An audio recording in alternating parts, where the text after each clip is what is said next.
begin to hate, that leads to the dark side.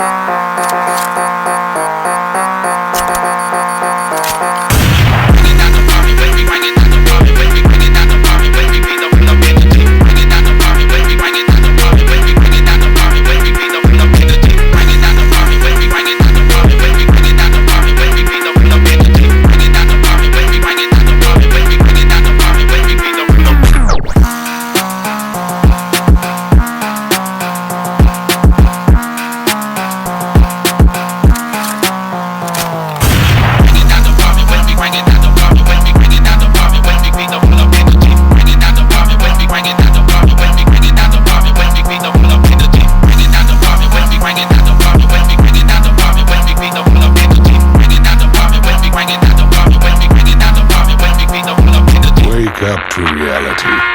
Nothing ever goes as planned in this accursed world.